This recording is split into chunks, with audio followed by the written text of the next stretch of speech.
In previous lessons, we learned how to look at the different parts of an article to see where the thesis was, what the claim is, and what they use to warrant or prove these claims.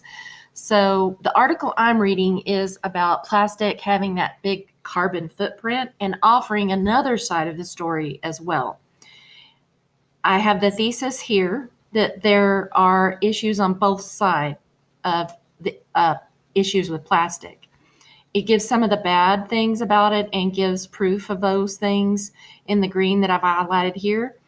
But one of the things that it does in here that I had never really heard about is it gives a new claim in here, is that you have to be really careful when you're thinking about what you're going to do to replace plastic with. And they show several pieces of evidence throughout the article that show some new ideas and new thoughts about that. I used those ideas and copied them into my note catcher.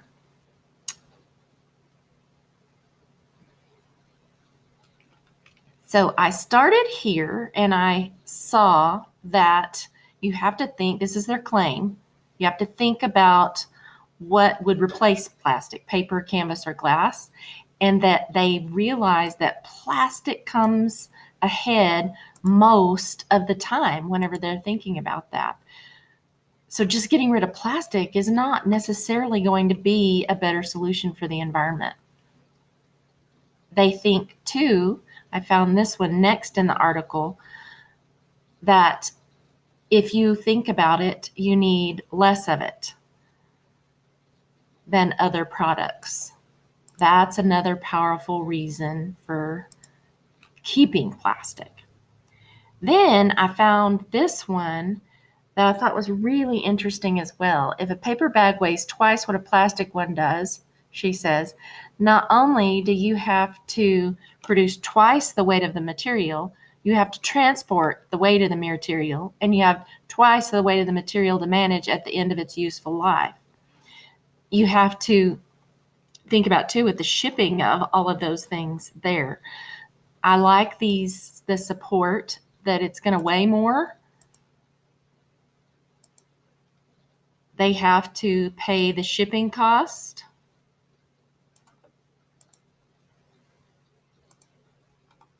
And then the end of its useful life. In other words, what are you going to do with all of that bulk of stuff once it's not usable anymore? Then I found this other one that plastic replaces things that would do even more damage to climate, which surprised me. And it helps reduce larger amounts of greenhouse gas emissions over their life cycle, which I didn't know any of these things. When we're looking for what writers are doing and offering their evidence for us, we really think about looking at and pulling out which ones of these pieces of evidence are the most powerful things that they're using to support or explain that perspective.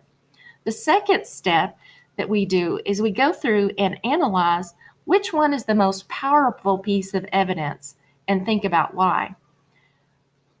I chose this first piece, plastic comes out ahead most of the time, because we hear all the time that plastic is horrible, it's awful, it's not something that we need to keep going, the ban on plastic straws, all the problems with the ocean.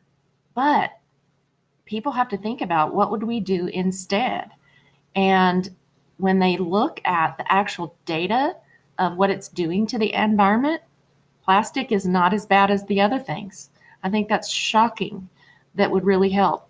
I thought the next one right here was really connected to the first one. So I put it second because this one talked about the carbon footprint here. And down here is the carbon footprint is the thing that does damage to the climate. And if we are going to keep that carbon footprint low, plastic has less of those kinds of greenhouse emissions that would hurt the environment than the other options would. The third one that I thought was really powerful is just the costs associated with production, transportation, and disposal were really important issues here that you had to think about, that plastic does better and it reduces the cost of production, and the greenhouse gases that would be required to produce it, the greenhouse gases that would be required to transport it, as well as what you had to do to get rid of it. The last one I chose I thought was still a really pretty good argument, but not as powerful as some of the others. Just simply that there's not as much of it, which is kind of ironic because you see all those pictures of just gobs and gobs and gobs of garbage. But ultimately, even though there is a gob of it, you don't need as much of it in the long run. That's how I collected my evidence and then ranked it to determine what I thought was most important as I began to analyze the articles.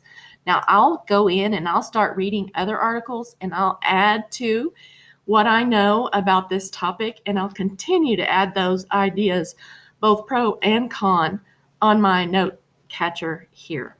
So anyway, thought I would share that with you and give you a model about how you find that information and then how you start processing it and taking notes to see how you might use that later.